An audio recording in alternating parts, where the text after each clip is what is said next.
All right. Well, I've done book reviews in the past. I've done them like once a month, and I've decided it would be more fun if I started doing them with my son Sean. So now we're going to begin what we're going to call Books and a Brew.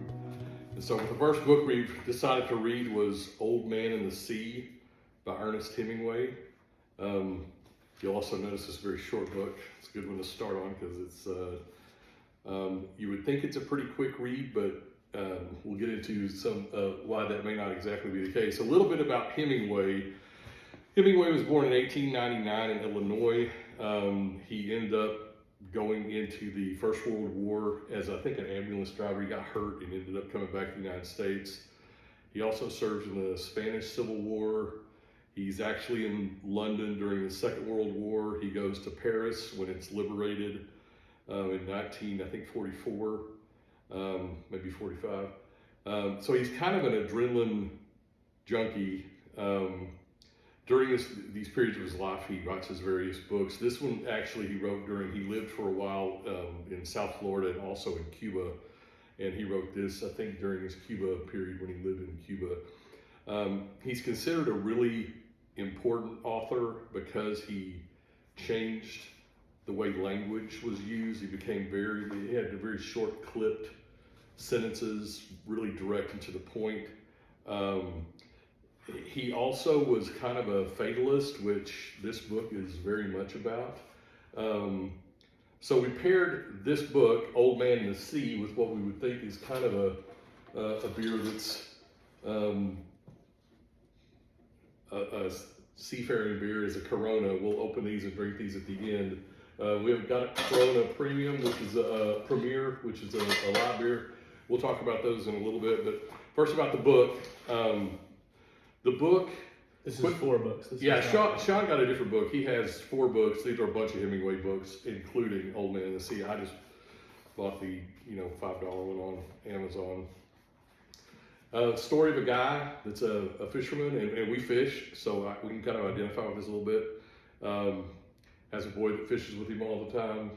If we had one of these days fishing, I don't think we would have gone back. We may not go back. Well, yeah, we've had a few, not like this bad. We've gotten skunked, but not like this. So he goes out, he fishes, he comes back. There's a boy who he talks with, and I think he went for like 80 something days and caught nothing. Yeah. And so then he's like, okay, I'm gonna go back out. Well, he goes out and drops his line. He's out in the sea, and he actually gets hooked up with. Even before that, like he had the boy. Like if you kind of start off with sort of the bummer aspect of it, like he had a really good companion of the boy, and his parents, who they're all live in a poor neighborhood, but his parents were like, hey, he's bad luck, don't go out with him. Yeah, because he had gone, what was it? It was like 80 something days he hadn't caught a thing. And not only that, but as somebody who's like his last friend in the world is like this kind of younger boy who's been told like, yeah, don't go out with that guy. So now he's completely alone. So he goes, so he ends up going out by himself. He's out pretty far out, and he gets caught up on a big fish, a marlin. And the story is about his struggle and fight with the fish. Now, there's going to be some spoiler alerts here if you've never read this book.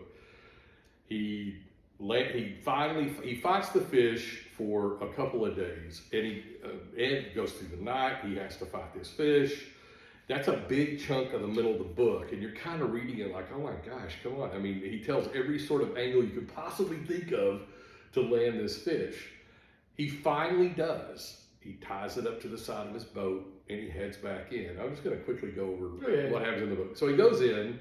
On his way in, the fish gets attacked by sharks. So essentially, by the time he gets back to shore, he has basically the skeletal remains of this giant fish that he caught. Goes back in, the boy talks to him, he basically tells him the story, and it's kind of to me, it was sort of I'm going to get it tomorrow and do it again, we'll get him next time kind of thing. And then you're like, that's it. Yeah. That's the book. Yeah. So there's sort of so from a literary aspect, what are we trying to get at here? I think the book itself is indicative of the structure of the book is indicative of the contents of the book. If you follow what I'm saying, you got to go through a pretty serious struggle, because I'll tell you, there were times in the middle of it, I'm like, I don't want to read another page about this guy fighting his fish. Yeah, it's like it goes into like every little thing from like he tied a tuna, and also every fish that isn't a shark or a marlin is a tuna, which is drives me nuts. But and Hemingway even points that out. He's just like anything that he thought was a tuna, he called a tuna, even if it wasn't. Which I thought that was funny that he added that in there. Just him describing how he ties out the knots, how the seawater like hits his back, how like the sun gave him skin cancer, like all these little imagery things. I was like, this is gorgeous if you want to take the time to actually appreciate every little thing. But if you're trying to get to the story, you have a long walk for a short drink of water. Exactly. That's funny. I thought about using that phrase. Yeah. You said when we were talking about this before, you said it's ironic that a book this dry could be about the sea, which I thought was funny. But anyway, the book structure, long struggle, big ending, is indicative of what he's trying to tell you in life is there's a lot of struggle and we end up getting up again the next day and we do it again. Part of this was Hemingway was very fatalistic. If you don't know, another spoiler alert, if you don't know much about his life and experience, he ends up killing himself when I think he's like 61. He lived in Idaho. He had a house out in the mountains in the woods, and he gets up one morning and kills himself. And if you read enough of his stuff, you'll be like, well, yeah, not a shocker. But it's still a beautifully written book. I agreed with Sean. I struggled, but it is a good ending. I mean, once you get to it, you're like, wow.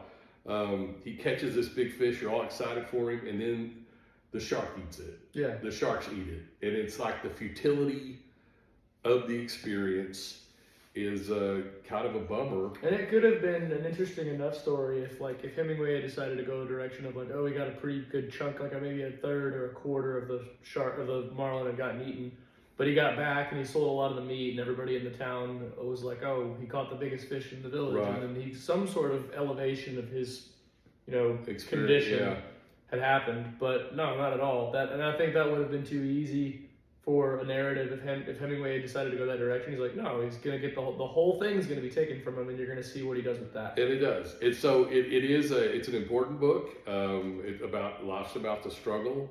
Can you persist? I like the fact that the guy's like, we're gonna get up and do it again.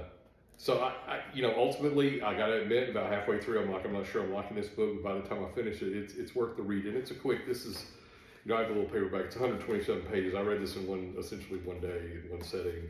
It's you can motor through this, and he's a very subject verb direct object. His sentences aren't real complex. It's not like Dostoevsky, who writes an entire page and has one period. So this is a much more modern style of literature. Reading Edgar Allan Poe, that guy, it was almost like they said, okay, if you can cram an entire thesaurus into a short story, we'll pay you by the word. Yeah. God, this is a slog. Okay, so that's the book this month. We'll do next month. I think we're going to do Fahrenheit 451 and Fireman's 4. Just if you want to check in for that one next time. I'm going to say something at the end that I'm not going to say now. So we're going to try a Corona Premier. Catch mark. I don't think. Oh, those are very good. The Aggie rating is useful. All right. So it's very bad for the ring. So if you went to school at A&M, don't do that. Don't do that. All right. So the Corona Premier. When you evaluate a beer, it's appearance, aroma, taste, and aftertaste. So from an appearance, it's kind of thin looking. I gotta admit, this is a light beer. Corona Premier is a light beer. It's 2.6 carbs. That's good. So let's give this a taste.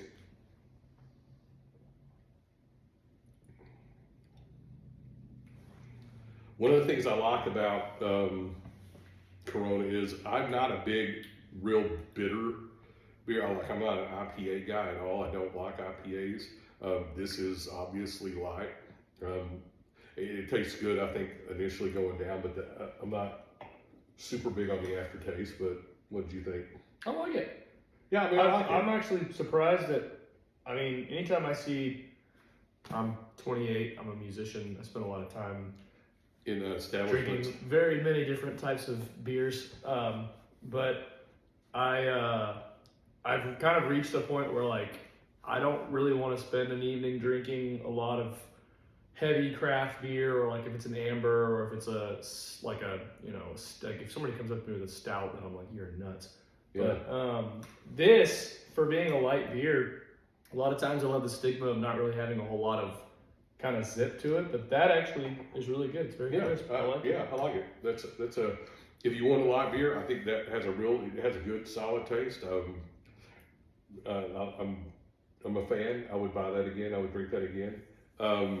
So on a scale of 5, I'd give it a 4.1.